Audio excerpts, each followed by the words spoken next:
10 जनवरी 2004 को मैं अपना रीबर्थ मानता हूँ। 5 अप्रैल 1982 को मेरा पहला जन्म हुआ था। 10 जनवरी 2004 को मेरा दूसरा जन्म हुआ था। वो कह रहा है मैंने सब कुछ छोड़ के दुनिया सजाई मैंने तेरे लिए, कस्टमर को बोल रहा है। 10 जनवरी 2004 मेरी एक गर्लफ्रेंड थी, उसके साथ में मैंने सोचा कि हम वृंदावन चलते हैं। The time that I am investing on this girl, with that time if I can trade off to my business I can do much much much much much better. आप दोनों से इंटरव्यूइंग स्किल सीखने चाहिए। मेरी content की team से मिलवाना इनको भाई, क्योंकि आपने जो सवाल किया है, सवाल भी किसी ने नहीं किया। हम किस गली जा रहे हैं अपना कोई ठिकाना नहीं, नॉनसेंस। देखो दो तरह का म्यूजिक संगीत ज़्यादा पॉपुलर होता है मेरी दृष्टिकोण में, जो मैं डिवाइड कर देता हूँ। एक जिससे भगवान का गुणगान होता हो, एक जिससे अपनी इंद्रियों को तुष्टि होती हो। इसमें गुच्ची का रूल नहीं है कि नहीं। देखो गुच्ची और पुच्ची इन दोनों से दूर रहोगे तभी आप आगे बढ़ पाओगे जीवन में। सेवा पे फोकस करो। और सर रात का तो बताओ। रात में क्या करते हैं? किससे बुलाया इंटरव्यू के लिए? Hello guys, welcome back to the new episode of वगैरह वगैरह विद यम राज। एंड आज हमारे साथ जो हमारे गेस्ट हैं, अब हमें समझ नहीं आ रहा कि उनकी तारीफ में क्या क्या बोले। उनको मोटिवेशनल स्पीकर कहें, बिजनेस कोच कहें, एंटरप्रेन्योर कहें, या विवेक बिंद्रा ही कह रहे थे। विवेक बिंद्रा सर। तो सर पहला क्वेश्चन हमारा यही रहता है कि और बताओ क्या चल रहा है, क्या लाइफस्टाइल है। और अभी आपको मैंने देखा, आपकी घड़ी देखी मैंने, आपके जूते देखे, मैं तो हो गया एकदम। अब थोड़ा घड़ी के बारे में बताओ ना, कौन सी घड़ी है, कितने की है, जूते बता दो कौन से, बेल्ट बताओ सर पहले, ब्रांड कौन सा है। ऐसे इंटरव्यू के लिए लायो। हाँ मेरी घड़ी, मेरी बेल्ट, मेरा गाड़ी, ये सब के ब्रांड्स में नहीं बताता मैं। सर वो ब्रांड खुद बता रहे हो, लिखा हुआ है उस पे। हाँ ठीक है। देखो नहीं देखी ना, मैं छुपा ली। देखो हम असली जो काम है ना, वो कस्टमर की लाइफ में जो वैल्यू क्रिएट करना है वो इम्पोर्टेंट है। मैं ये दिखाऊं तुम मुझे पैसे दे रहे हो, मैं घड़ी खरीद रहा हूँ, तुम मुझे खून दो मैं तुम्हें आज़ादी दूँ, वहाँ से यहाँ आ गए तुम मुझे पैसा दो मैं घड़ी लूँ, दैट्स बैड। पर लेकिन ऑफ कोर्स ये सारी चीज़ें लाइफ में बाय प्रोडक्ट है। असली फोकस क्या है? असली फोकस ये है कि हर समय कस्टमर से पूछते रहो कि क्या आपकी प्रॉब्लम चल रही है, और बताओ वगैरह वगैरह, और बताओ दैट्स द रियल फैक्ट। किसी क्लाइंट के पास जाते हो, घड़ी बांध के जाते हो, इफेक्ट पड़ता है कुछ कि हाँ इसने घड़ी गुच्ची की है तो कुछ तो करके दिखाया? नहीं, मैं किसी क्लाइंट के पास जाता नहीं। भगवान ने बहुत आशीर्वाद दिया। क्लाइंट आते हैं तो भी। हाँ जी, तो क्लाइंट आते हैं तो हमारे पास सेल्स की टीम भी बिल्ड करा दी भगवान ने, वही डील कर लेते हैं उनसे। हमारा काम है विजन और स्ट्रैटेजी बिल्ड करना। क्लाइंट के साथ मिलने का भी समय जा चुका है अभी, मतलब उसके लिए तो लीडरशिप बिल्ड हो गई है ना अच्छी ऑर्गेनाइजेशन में। आपकी क्या दिनचर्या रहती है अब जैसे आप टीम इकट्ठी कर ली है? ये अच्छा, हाँ देखो, स्वास्थ्य, साधना, स्वाध्याय, ये 3 चीज़ें सुबह रहती हैं। स्वास्थ्य का मतलब वर्कआउट सॉलिड। कितने बजे उठ जाते हैं आप?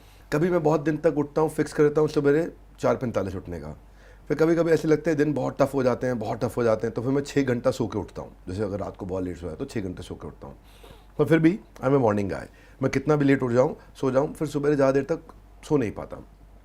तो पहले उठते ही साधना मतलब अपना जप करना, मेडिटेशन करना, भगवान को याद करना, उनको धन्यवाद करना, मंत्र जाप करना और कृष्ण कीर्तन करना। तो हो गया साधना, भगवत गीता पढ़ना। फिर आता है स्वास्थ्य, वर्कआउट करना। फिर आता है स्वाध्याय, यानी कि खुद पढ़ना, खुद सीखना। फिर आता है सेवा, जो कि ऑफिस में आकर के पूरा दिन करना। तो ये 4 S से अपना जीवन चलता है। सबसे पहले साधना, उसके बाद स्वास्थ्य, फिर अपना स्वाध्याय यानी कि स्वयं पढ़ना, और चौथा उसके बाद सेवा, जो पूरा दिन में करते हैं। इसमें गुच्ची का रूल नहीं है कि नहीं। देखो गुच्ची और पुच्ची इन दोनों से दूर रहोगे तभी आप आगे बढ़ पाओगे जीवन में। सेवा पे फोकस करो। और सर रात का तो बताओ।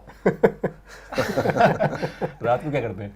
किससे बुलाया इंटरव्यू के लिए? शाम को आपका दिनचर्या, मतलब अगर सरल भाषा में पूछूं। ऑफिस से घर, बहुत स्पीड पे फट एकदम सीधा घर, और उसके बाद रात को साधना कुछ। अभी मैंने ना पीयूष गोयल जी के साथ था, एक मंत्री जी, उन्होंने वेब सीरीज मुझे बड़ी अच्छी बताई, तेलगी स्कैम। तो मैंने अभी शुरू की है, वो पहला एपिसोड निपटा है, ट्राई मारूंगा। वो मेरा ये रहता है कि चलो ठीक है, जो भी चीज़ अपने को हमारे गोल में मदद करती हो, कंट्रीब्यूट करती हो, वो कंटेंट थोड़ा देखा, समझा, लाइट होना चाहिए, बहुत स्ट्रेस नहीं होना चाहिए, और सो गए उसके बाद में। हंसी मजाक वाले जो वीडियोस चलते हैं सोशल मीडिया पे, तो वो तो हल्के फुल्के होते हैं, वो तो देखते होंगे आप रील्स में? एक्चुअली मैं तो देख लूंगा, लेकिन मुझे दिखते नहीं हो। आपकी फीड पे नहीं आते हैं? मेरे फीड में आ ही नहीं रहे। मैं एल्गोरिथम सेट कर रखा है आपने? ना, मैं क्या, एल्गोरिथम ने मेरे को सेट कर रखा है। वो मुझे दिखाई वही चीज़ रहा है जो मेरे काम की है। तो मैं ट्राई मारता हूँ कि कभी कभी हंसी मजाक भी हो जाए। ऐसे मैंने 2-3 एपिसोड आज तक कपिल शर्मा शो के देखे हैं, और उतने में ही मैं उनका बहुत बड़ा फ़ैन हूँ। उतने में मैं उनको बहुत मानता हूँ। वो बहुत रीजनेबल, बहुत सिंसियर कॉमेडी करते हैं। बीच में कभी ऐसा हुआ भी था कि वो थोड़ा बहुत ख़राब गए, तो वो अपने आप में ही इतने रिस्पॉन्सिबल व्यक्ति हैं इतने रिस्पॉन्सिबल हैं कि वो उसको खुद से ठीक कर लेते हैं। थोड़ा बहुत भी कस्टमर का फीडबैक आए, प्रोडक्शन हाउस उनके साथ काम करता है, डायरेक्टर उनके साथ बैठता है, डीओपी बैठता है, एक दो चीज़ें कंटेंट वाले समझाते हैं। तो इतना लंबा लेगेसी उन्होंने बिल्ड किया है।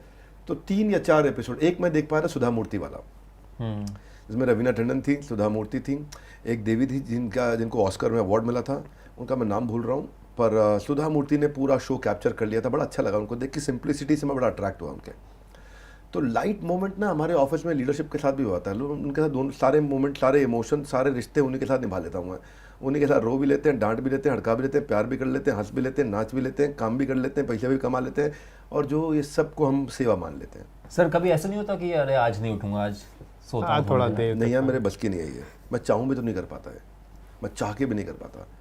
मेरे को उठते ही लगता है लेट हो गया, हमेशा ही ऐसा हुआ है, उठते ही लगता है लेट हो गया। मतलब जितना भी जल्दी उठूँ, थोड़ा और जल्दी उठ सकता था, बस मैं वो आज नहीं उठूंगा, वो मेरे डीएनए में आता ही नहीं है कभी भी, कभी नहीं। संडे हो गया आता कोई ही नहीं। एक दिन ऐसा था जब मैं किसी मेडिकेशन पे था, उस दिन मैं 8.5 घंटा सो गया था कंटिन्यूस एक बार में। तो वो गिल्ट मुझे आज तक है माइंड में मेरे, कि मैं 8.5 घंटा सो गया। हमें लगता है थोड़ा और सो लगा लेते। 8:30 बजे ही उठ गया, ये गिल्ट रहता है। तो सर हमने थोड़ा बहुत आपके बारे में जो पढ़ा अपने रिसर्च में, हमने देखा आपने शायद दिल्ली से स्कूलिंग करी है। हाँ, सेंट जेवियर स्कूल से।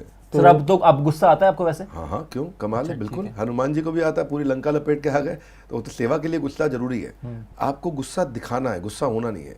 एक बार नारद मुनि ने एक सांप को शिष्य बना लिया था, कथा लंबी है, 30 सेकंड में बताता हूँ। सांप को जब शिष्य बनाया उन्होंने, सांप समर्पित हो गया उनको। नारद मुनि ने दीक्षा दे दी, वो हरि नाम जप करने लगा, हरे कृष्ण कृष्ण कृष्ण हरे हरे, हरे राम राम राम हरे हरे। लोगों को लगा भाई सांप बदल गया, काट नहीं रहा है, डस नहीं रहा, कुछ नहीं कर रहा।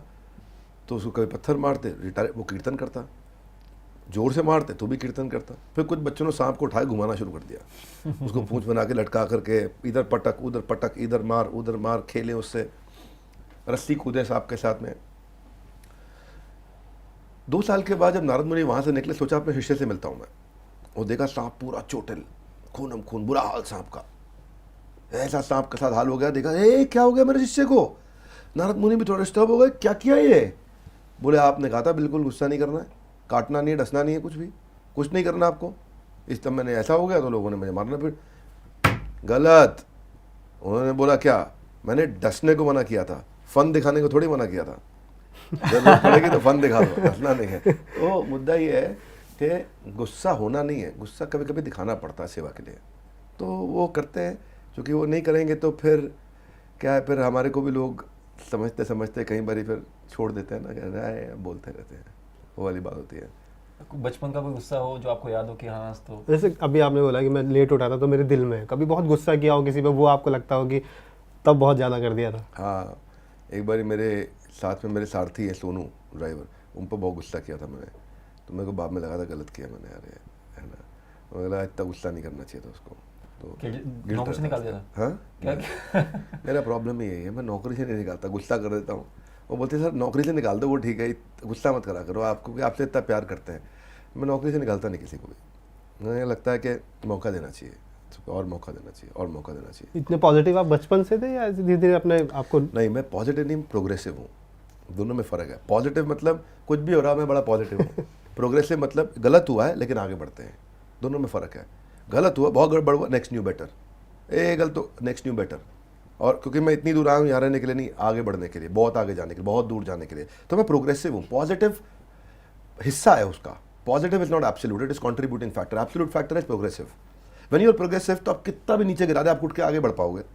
जब आप पॉजिटिव हो तो आप चीज़ को क्या करोगे, आप चीज़ को गलत दृष्टिकोण से जबरदस्ती अपने आप को बताओगे नहीं ठीक है ये अच्छा हो रहा है, जो गलत है वो गलत है, जो सही है वो सही है, सही की तारीफ करो, गलत को बता दो ये गलत है, लेकिन उसको मन में मत रखो, आगे बढ़ो और उससे अगले मिनट इतनी अच्छी बात करो कि उसको याद भी ना रहे कि आपने उसको डांटा भी है। सर जैसे आपकी इमेज है यूट्यूब पे और सोशल मीडिया पे हर जगह की स्ट्रॉन्ग एक इमोशनल टफनेस है, मोटिवेट करते हो, आप कभी वल्नरेबल होते हो, कभी दुखी, सैड, अकेले में? हाँ होता हूँ।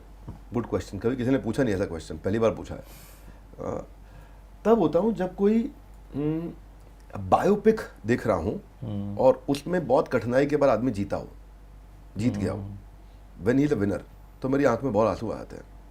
मुझे याद नहीं आती, शायद ये कोई बायोपिक ऐसी होगी जिसे मैं रोया ना हूँ, हर बायोपिक में, मतलब मैं तो गुंजन सक्सेना मूवी तो शायद ही किसी ने देखी हो, कम लोग देखते थे, लोग कहते थे फ्लॉप, मैं तो बहुत 2 बार देखी मूवी। और ये फीलिंग मुझे पहली बार पता चली जब मैंने पहली बार लाइफ में मूवी देखी थी जो जीता वही सिकंदर, जिसमें आमिर खान लास्ट में साइकिल रेस जीता था। ओफ, आज भी अगर देख लूँ तो आज भी रो पड़ता हूँ साइकिल रेस को। तो जो विनिंग मोमेंट्स है ना, वो मेरे अंदर इमोशंस को बहुत बढ़ा देते हैं। तो I am a winner by nature, by character, और आजू बाजू किसी को जीतते हुए देखता हूँ तो बहुत इमोशनल हो जाता हूँ। दूसरी चीज़ जो मुझे इमोशनल करती है वो होते हैं बच्चे। अगर कहीं बच्चे मिल जाए तो मैं सारे काम छोड़कर उनके साथ बैठ जाता हूँ। तो 2 चीज़ें मुझे लगता है कि शायद मुझे बहुत ज़्यादा मेरे इनहेरेंट नेचर में है, एक जीतना और एक बच्चों के साथ समय बिताना। जैसे बायोपिक मैंने देखी थी मिल्खा सिंह, मिल्खा बाग आपने देखी, वो एंड रेस और पूरी फिल्म ही वो बहुत ही इंस्पायरिंग और बहुत मोटिवेटिंग। Amazing amazing. वो देखने के बाद ना, मैं तो बताऊँ आपको, सुल्तान मूवी फिक्शन थी, जिसमें सलमान खान लास्ट में पीटता पाटता और जीत जाता है, और उसमें एक आदमी का हाथ टूट जाता है, कोई उसमें नीग्रो होता है जिसका, वो बोलता है कि ये सुल्तान का दावा है, वो उठेगा नहीं। वो पीछे जो स्पॉन्सर था उनका बोलता है सुल्तान का दावा, वो उठेगा नहीं। वो स्पोर्ट्स बेस्ड थी, वो जीता था, बायोपिक नहीं थी, फिक्शन थी। मैं तो उसमें भी बहुत रोया था। तो जीतते हुए को देख लो ना, तो मेरे में फ़र्क यह था कि मैं उसको अपने अंदर छाप लेता हूँ। मैं एंटरटेनमेंट की तरह नहीं देखता, मतलब ऐसा नहीं है कि अपने को प्रिपेयर कर रहा हूँ, नेचर में नहीं है, एडुटेनमेंट की तरह देखता हूँ। इससे मैंने क्या सीखा, तो मैं 2.5 घंटे लगा के ROI नहीं निकला मूवी के बाद ना, तो मेरे लिए मूवी बेकार है। वो मैं उससे सीखा था, ये अपने मार्क जकरबर्ग ने अपनी पहली गर्लफ्रेंड इसलिए छोड़ी थी क्योंकि वो उसको दूर वाले डिस्क में ले जाना चाहती थी। बोला पहले इस पे भी टाइम लगाओ, ट्रैवल पे भी टाइम लगाओ, पैसा भी लग ही रहा, चलो काम करो, ज़्यादा पैसा लग जाए लेकिन पास वाले डिस्क में जाएंगे, क्योंकि मेरा ROI नहीं आ रहा। The time that I am investing on this girl, with that time if I can trade off to my business, I can do much much much much much better. वहाँ से अपने को आइडिया। टी शर्ट भी change नहीं करता मैं तो, wardrobe change किया। मेरी सिस्टर है, उसने मेरे कपड़े सारे उठा के फेंक दिए। क्या वो मेरे एक बार ना, यहाँ साकेत में मॉल है, तो मैंने अपने PA को भेजा, मैं मेरे को शर्ट चाहिए। खैर ठीक है, शर्ट्स खरीद, वो कितनी, मैं कहा 10 शर्ट्स लेनी है, सारी पुरानी बहुत बर्बाद हो गई हैं, पर ठीक है। गए एक दुकान में गए, देखा उस समय 42 साइज़ पहनता था मैं, तो 42 pink shirt, baby pink colour, बहुत अच्छा, डबल कफलिंग लग जाएंगे, ठीक है, ले लिया। कह रहे सर नेक्स्ट, मैंने कहा नहीं नेक्स्ट नहीं, हो गया। बोला आप कह रहे 10 शर्ट लेनी है, मैं कहा 10 ही लिए हैं, और 10 कहाँ है, ये जो है इसकी 10 पैक कर दो। तो पहले मैं ऐसा था, फिर अभी थोड़ा थोड़ा ये है कि परिवार वालों ने, खास तौर से मेरी सिस्टर का बहुत बड़ा कंट्रीब्यूशन है, उसने मेरे सारे वार्डरोब, उसने सारे कपड़े जला दिए मेरे, और कुछ कपड़े पीछे मेरे बाढ़ में डूब गए और कुछ उसने जला दिए, तो फिर वो नए आए। शॉपिंग जाते हैं आप अपने आप भी कभी? हाँ जाता हूँ। इंडिया में या दुबई में ही? नहीं दुबई, शॉपिंग कौन दुबई करेगा। यहीं आजू बाजू मॉल में मैं पहले अपनी टीम मेंबर्स को भेज देता हूँ, उन्हें बताता हूँ मैं ऑफिस में हूँ, मैं हर आधे घंटे के बाद 2 मिनट के लिए मोबाइल देखूंगा। आप सब खाली फोटो खींच के भेजते जाओ, तो फोटो खींच के भेजते जाते हैं। हर आधे घंटे के बाद 2 मिनट मोबाइल देगा, उनको सेलेक्ट कराता हूँ, ये सारी निकाल के रखो, ये साइज़ में निकाल के, साइज़ उनको पता ही है, वो सब निकाल के रखते हैं, बाकी सब हटा देते हैं। तो 10 स्टोर पे गए, उसमें 3 स्टोर जीरो डाउन किए, उसमें से 25 कपड़े उन्होंने 100 में से जीरो डाउन कर लिए। 25 में गया, वहाँ जाके देखा, फट 15 लिए। अभी पीछे मैं गया था शॉपिंग पे, इरशाद होगा यहाँ पे साथ में, तो मैंने 12 मिनट में 12 शर्ट खरीदी थी, तो 12 मिनट में 12 अलग अलग शर्ट्स हैं। ये बचपन से आपको था कि ऐसे घड़ियों का शौक, जूतों का शौक जैसे होता है कि जब पैसे जाएंगे तब खरीदूंगा, ऐसा कुछ? ना घड़ी का शौक आज है, ना बचपन में था, ना जूतों का शौक आज है, ना बचपन में था। और बेल्टों का? हाँ बेल्ट खाने का था। स्कूल में आप बहुत शैतान थे, हाँ सर, आपने सुना है। हाँ। अरे कितना पिटाई होती थी कि उस टाइम, मुझे लगता है उस टाइम टीचर पीटते थे अच्छे हाँ, से अच्छा मारते थे सर स्कूल में। नहीं 2 साइड है इसमें। देखो ये पूछो कितना पिटाई करते थे आप? करते थे टीचर की? अरे सर क्या बात है। देखो टीचर पंगा लेता नहीं था। टीचर हमारा नाम टेस्टिमोनियल के स्टडी बेस्ड अप्रोच चलती थी दूसरे सेक्शंस में। विवेक बिंद्रा बनने की कोशिश मत करना, नहीं तो पीट डालूंगा यहीं। तो वो टीचर नहीं मारते थे मेरे को, वो जानते थे बहुत सीरियस आदमी है, बहुत सीरियस है, बात कुछ भी बन सकती है। मैं मुआय थाई चैंपियन था नेशनल बैंटम वेट कैटेगरी में, और एक ही बार दिक्कत हुई थी जब मैंने ना एक जगह झगड़ा हुआ था क्रिकेट में सीनियर्स के साथ में। हम 9th में थे, वो 12th में थे, और हमारे साथ एक लड़का होता था सूर्यवर्धन सिंह, वो बहुत बढ़िया बैट्समैन था। तो उनके जो बेस्ट बॉलर थे ना, अब वो लेदर की बॉल, स्ट्रॉन्ग बैट, और बैट सही जगह जैसे ही कनेक्शन हुआ बॉल स्टेडियम के बाहर, वो बहुत चिड़े हुए थे। उन्होंने बीच में मैच बंद कर दिया, विकेट उखाड़ दी। तो विकेट उखाड़ दी तो हमने भाई बोला भैया क्या कर रहे हैं भाई, अब भैया ही बोलेंगे। अच्छा स्कूल में बड़ा असर होता है, 9वीं 12वीं में फ़र्क पड़ जाता है बहुत। बड़े होने के बाद लगता है 3 साल छोटा 3 साल बड़ा क्या फ़र्क पड़ता है, स्कूल में उसका बड़ा एक अलग प्रकार का असर होता है। भैया बोले, अब उसने अपनी भाषा में थोड़ा गलत बात बोल दिया, विकेट हाथ में लेके, भैया ने। हाँ भैया ने, और फिर उसमें सूर्या के उन्होंने पीछे पीठ 2 मार भी दिए, और जब मारे पीछे तो वो बेचारा ज़मीन पे लेट के ऐसे ऐसे और रोली पोली ऐसे होने लगा, हालत ख़राब थी उसकी बहुत। तो उस दिन मैंने फोर्स से एक पंच जो है ना उसके यहाँ पेट के साइड पे मारा था, तो उसकी 2 पसली टूट गई थी। तो वो मेरे को बहुत आज तक फील होता है वो भाई को, वो काफ़ी दिन बेचारा वो मतलब बेड रिडन हो गया था। तो 1-2 इंसिडेंट ना काफ़ी हो जाते हैं, जिससे उसके बाद फिर बाकी 12th तक दोबारा कभी ऐसा दिक्कत आई नहीं, किसी ने कभी दोबारा कुछ कहा नहीं। वो भी मैंने जानबूझ के नहीं किया था। जानबूझ के तो कैसा पसली तोड़ दी आपने? अब क्या है देखो, अब ये है Heat of कि- the moment. हाँ, ये भी कहते थे, वो सिद्धू साहब से भी हुआ था एक बार, नवजोत सिद्धू से, है ना? उनकी भी ना उनका तो खैर उन पे तो मर्डर का चार्ज लग गया था, मैं थोड़ा वो आदमी रिकवर कर गया, मेरे हाथ में इतनी जान नहीं थी। तो ये है, चलो ठीक है, this is bad, it's not a lesson to be learn. अभी तो आप कह रहे थे सेवा में डाल देता हूँ गुस्से को, तब नहीं। अब अच्छा तब। हाँ, तो तब में अब में असर है, right? Good question, I think this clarification is needed. मैं तब बिफोर एंड आफ्टर थी मेरी लाइफ। जब मैं कॉलेज में मंदिर चला गया था, आश्रम चला गया था, ब्रह्मचारी जीवन बिताने चला गया था, तब वो उससे पहले का जीवन अलग था, उसके बाद का जीवन अलग है। उससे पहले तक मेरे पास मेंटरशिप नहीं थी, गाइडेंस नहीं थी। तब मुझे संतों का आशीर्वाद, मेंटरशिप, गाइडेंस, डायरेक्शन मिली, वहाँ से ट्रांसफॉर्मेशन आया, तो वो मेरा पुनर्जन्म था। That was my rebirth.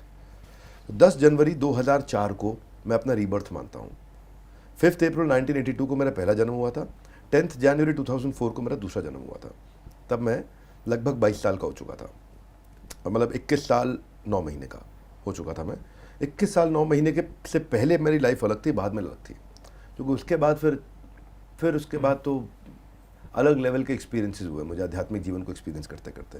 वहाँ से कैरेक्टर बिल्ड हुआ, वहाँ से अंदर से बहुत शांति आई, गहराई आई, बहुत चीज़ों को गंभीरता आई जीवन के अंदर। उससे पहले तो जितना संगत थी, तो अब अगर आपको एक लेसन लेना हो तो लेसन ये, show me your friends and I tell you your future. उस समय मेरे फ्रेंड्स अलग थे, 2004 10 जनवरी के बाद मेरे फ्रेंड्स अलग हुए थे, तो वो मेरी लाइफ का एक डिफाइनिंग मोमेंट था। सर ऐसा क्या मतलब, ऐसा वो मोमेंट क्या था कि हाँ जब सर, आप उस यही- अध्यात्म की ओर चले गए संतों के साथ? कि आप मतलब जैसे एक उठना बैठने मैंने लगे। काफी लोगों से सुना है, जैसे आप बड़े बड़े लोगों को सुना कि एक लाइफ चेंजिंग मोमेंट हाँ, आ गया मेरी लाइफ में और सब बदल गया, मैंने कुछ देख लिया या किसने मुझे कुछ दिखा दिया। आप दोनों से इंटरव्यूइंग स्किल सीखने चाहिए, मेरी कंटेंट की टीम से मिलवाना इनको भाई, क्योंकि आपने जो सवाल किया है, सवाल भी किसी ने नहीं किया। नेक्स्ट लेवल का क्वेश्चन है। 10 जनवरी 2004 मेरी एक गर्लफ्रेंड थी, उसके साथ में मैंने सोचा कि हम वृंदावन चलते हैं, भगवान के दर्शन करने चलेंगे। उसने कहा ठीक है, लेकिन उसने कहा कि मैं अकेले आपके साथ जाऊंगी तो मुझे दिक्कत होगी, मम्मी को क्या बोलूँगी, सुबह जाएंगे रात को आएंगे, पूरा दिन लग जाएगा, 3 घंटा जाना 3 घंटा आना, वहाँ दर्शन करना, कुछ प्रसाद ग्रहण करना, समय लग जाएगा। तो मैंने बोला तू अपनी बाजू वाली सहेली को ले ले साथ में। वो मानी नहीं, वो नहीं मानी। मैंने अपने दोस्त को बोला भाई तू चल, वो भी नहीं माना। अब जब तक इकट्ठे नहीं जाए तो दिक्कत है, मम्मी को कैसे बोले उसके भाई लेके जा रहे हैं वृंदावन। तो मैंने, वो लड़की को बड़ी बड़ी गाड़ियों का शौक़ था, तो मेरे दोस्त के पास बहुत बड़ी गाड़ी थी उस समय, तो मैंने बोला कि आज हम गाड़ी तू चलाएगी, हम तो साथ में बैठ के जाएंगे, और ये गाड़ी, मैंने गाड़ी का नाम बताया, कहती चलती हूँ। मेरे दोस्त को मैंने कहा चल, जिसकी गाड़ी थी, कह रहा नहीं जाऊँगा, मैं बहुत बिजी हूँ। मैंने कहा जो देवी जी तेरे साथ जा रही हैं उनके साथ तुझे अलग दिव्य दर्शन होंगे। तो जो मेरी गर्लफ्रेंड की फ्रेंड थी तो वो भी मान गया। तो ऐसे करके अपन चारों को मना लिया। पता नहीं भगवान ने क्या प्रेरणा दी अंदर से, ऐसी प्रेरणा दी वहाँ पे कि मैंने वो व्यवस्था किसी तरह से भगवान के माध्यम से कर दी। हम चारों चल पड़े वृंदावन। चारों गए, रास्ते में म्यूज़िक सुन रहे थे, खूब गपशप मार रहे थे अपनी, जो भी हंसी ठिठोली, रास्ते में कहीं रुके, कुछ सैंडविच बर्गर पकौड़े खाए, वहाँ पहुँच गए वृंदावन। वृंदावन पहुँचने के बाद हम भगवान के दर्शन कर रहे थे, अद्भुत नज़ारा था। वहीं पर हमारे को एक संत मिल गया अचानक। कहाँ से आए? हमको दिल्ली से। अच्छा, बोले आओ मेरे रूम में आ जाओ। अपने रूम में ले गए और थोड़ा पेड़ा प्रसाद सबको दिया चारों को, और पेड़ा प्रसाद देते देते चर्चा करने लगे। हमने कहा यहाँ थोड़ा बताइए वृंदावन के बारे में, हमें कहाँ दर्शन करना चाहिए। उन्होंने कहा यहाँ जाना चाहिए, यहाँ जाना चाहिए। बातचीत होने लगी। सब बातचीत में उन्होंने एक लाइन बोली, जो इंसान अंडा मीट मांस मछली खाता है, पर स्त्री गमन करता है, जुआ सट्टा लॉटरी खेलता है, उसको भगवान दर्शन तो दूर कभी सपने में भी नहीं आ सकते। तो अपने को उस दिन बड़ा फील हुआ, यार अपन इतने गंदे लोग हैं, है ना, कि भगवान दर्शन तो दूर सपने में भी नहीं आ सकते। तो उस दिन मैंने सब चीज़ें छोड़ दी, प्योर वेजिटेरियन हो गया। वो गर्लफ्रेंड आई थी, वो उनके साथ आखिरी दिन था मेरा, और वो बेचारी दुखी हुई बाद में, वो अलग बात है। लेकिन उस दिन मैंने, वो डिफाइनिंग मोमेंट था मेरा, जब मैंने सब कुछ चेंज कर दिया। उन्होंने कहा, मैं पूछा अब आगे क्या करना चाहिए? बोला साधना करनी चाहिए, जप करना चाहिए भगवान का, और शास्त्र पढ़ने चाहिए। मैंने शुरू कर दिया। अगले दिन मैंने निर्णय ले लिया कि मैं अपना जीवन समर्पित कर दूंगा भगवान की सेवा में। तो वो डिफाइनिंग मोमेंट था। तो कई बार ऐसा होता है, कृष्ण चूज़ कर लेते हैं आपको, कि नहीं ये आदमी चाहिए मेरे को, इसको सुधारना है। सबसे अधम व्यक्ति पे भी भगवान सबसे ज़्यादा कृपा कर सकते हैं, इसीलिए उनको बोलते हैं करुणा सिंधु। करुणा मतलब मर्सी, सिंधु मतलब सागर। तो यानी कि भगवान कृपा, मर्सी, करुणा के सागर हैं, समुद्र हैं। हमारे जैसे कई पापियों के पाप को आसानी से धो सकते हैं अगर उनकी इच्छा हो तो। और थोड़ा हमारा प्रयास, तो कृपा का मतलब ये भी होता है कर और पा, कृपा। तो थोड़ा थोड़ा हमने एफर्ट किया, भगवान ने बहुत रेसिप्रोकेट किया, वहाँ से जीवन बदल गया। आपकी आइडेंटिटी नहीं है इस चैनल की, इस तरह के कंटेंट की, पर ठीक है। नहीं सर, मेरा सवाल यही था कि जो आपके साथ दोनों आए थे उनका हुआ कुछ? उन दोनों का नहीं हुआ क्योंकि वो जो मेरा दोस्त था उसको फिर हमारे ही उसकी जो फिर जो स्थाई जो उसकी मित्र थी वो भी फिर भक्ति के जीवन में लग गई साथ में, और फिर तब से हम लोग सब इकट्ठे आज भी मंदिर जाते हैं। वो भी विवाहित हैं और वो भी आते हैं मंदिर, हम साथ में ही शास्त्र भी पढ़ते हैं, साथ में हम आध्यात्मिक स्थानों पे तीर्थ यात्रा करने भी जाते हैं। हाँ, कभी कभी बाकी दुबई वगैरह भी और बाकी विश्व में और भी इम्पोर्टेंट जगह हैं जहाँ जाना पड़ता है तो वहाँ भी जाते हैं। आपकी फेवरेट जगह कौन सी है दुनिया में, वृंदावन छोड़ के? बहुत स्मार्ट है, मालूम था क्या आंसर आएगा। वृंदावन छोड़ के सबसे फेवरेट जगह कौन सी है? आप टूरिस्ट डेस्टिनेशन पूछ रहे हैं या हाँ कुछ और सर, पूछ रहे हैं? मजे वाली, मतलब आपको अच्छा लगता हो ये जगह सुंदर है वैसे कुछ? हाँ, तो फिर मैं बता देता हूँ आपको, ये भी किसी ने पूछा नहीं, आज पहली दफ़ा रिवील कर देता हूँ मैं। एक जगह, अगर आप आउटसाइड इंडिया पूछ रहे हैं with in India? Outside sir. दोनों बता दीजिए सर। चलो दोनों बता देते हैं। हाँ। पहले आउटसाइड इंडिया बताता हूँ। आउटसाइड इंडिया मेरी फेवरेट प्लेस है मॉलडीव्स। मेरा एक क्लाइंट है, वो मेरे को कंसल्टिंग के पैसे देता है। उसका मैंने पिछले से पिछले साल 12 महीने का एक प्रोजेक्ट बना दिया, 18 महीने का प्रोजेक्ट बना दिया। 18 महीने तक हम मिलेंगे। वो बीच में रुक गया अभी प्रोजेक्ट वो, क्योंकि मैं बिजी हो गया।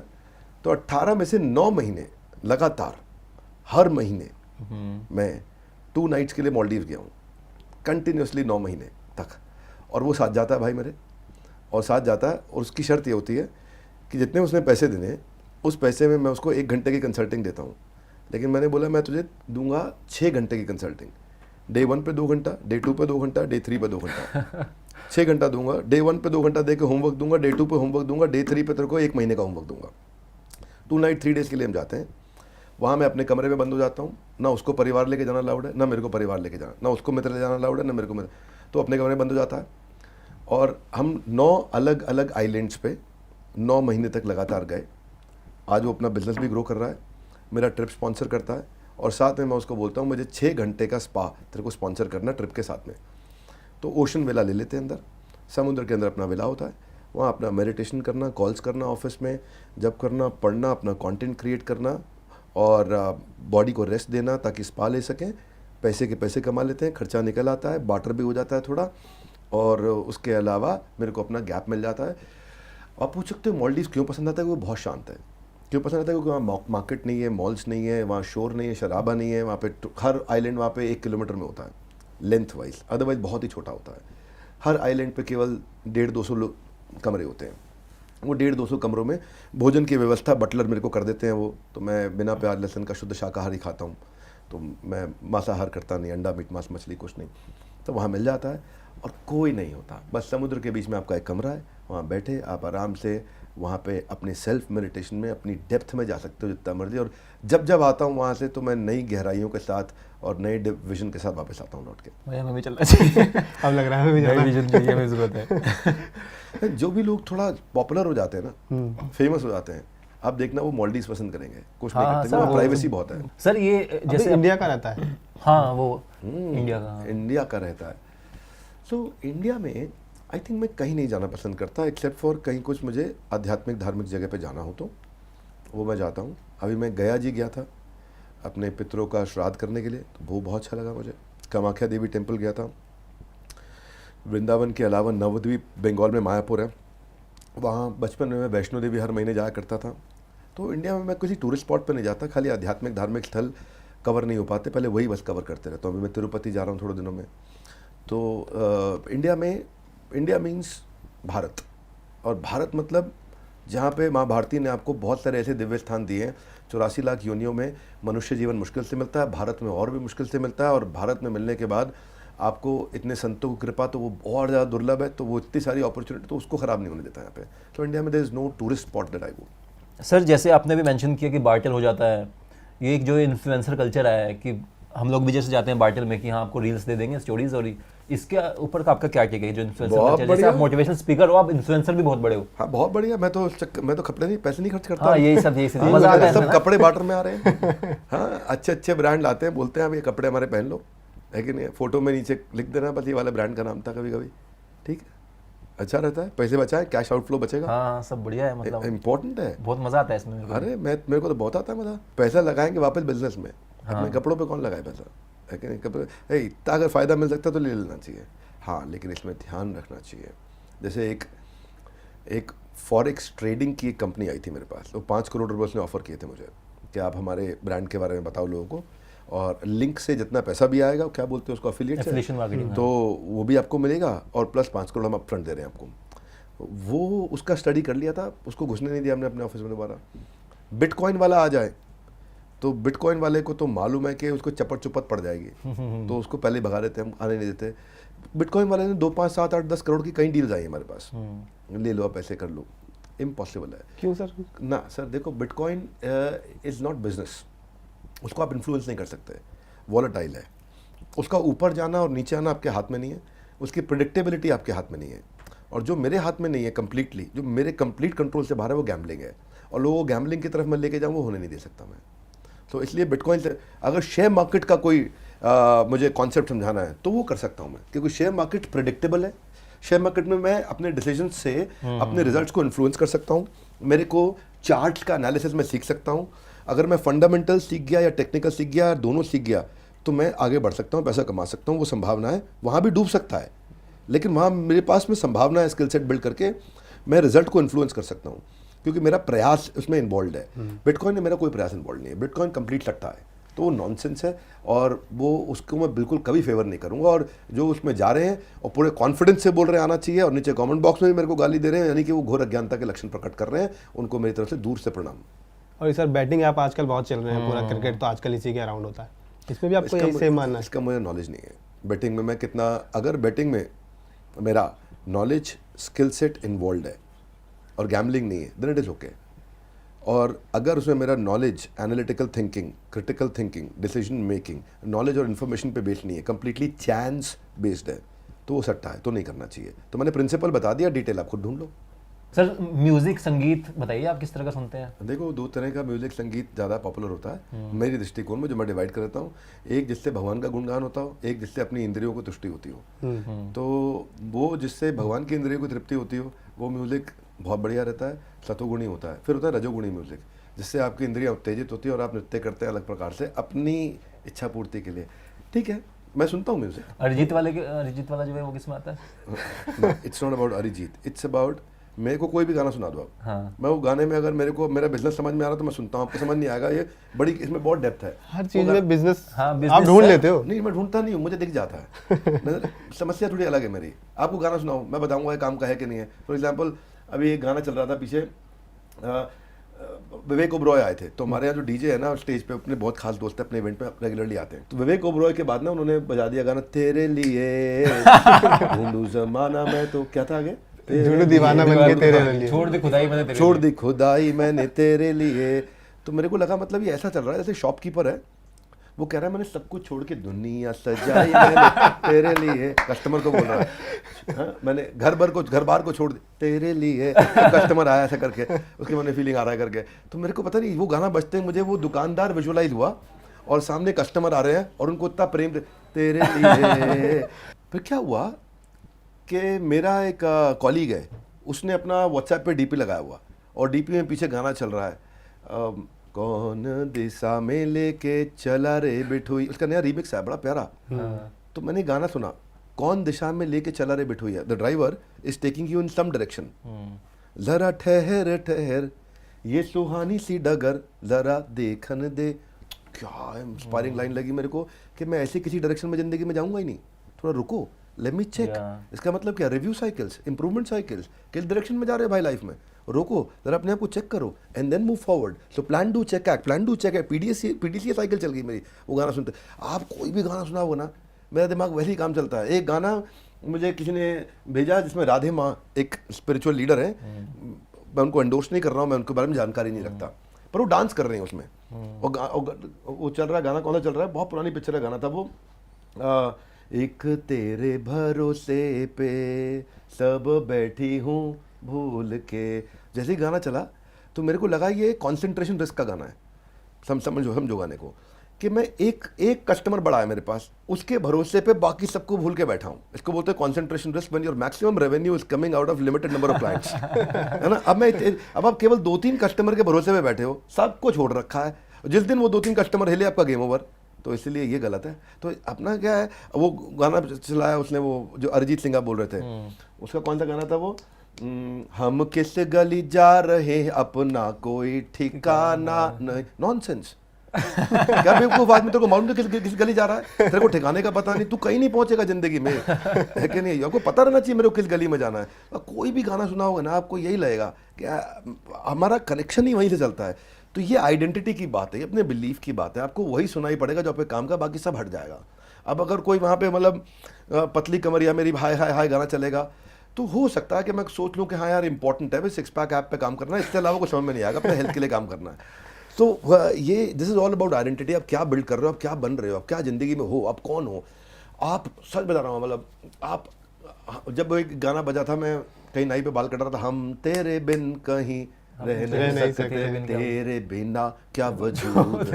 अब you should think about your subscribers, है ना। हम तेरे बिन कहीं रह नहीं सकते, मेरा सब्सक्राइबर का मेरे को रिटर्न रेट ज़्यादा चाहिए, मेरे को उनका रिपीट रेट ज़्यादा चाहिए, उनका शेयर रेट ज़्यादा चाहिए, क्योंकि तेरे बिना क्या वजूद मेरा। अब लेकिन इसी में अगर आपने लड़की को दिमाग में रख लिया तो गेम ओवर, सारा प्रॉब्लम भी वहीं पे ही है।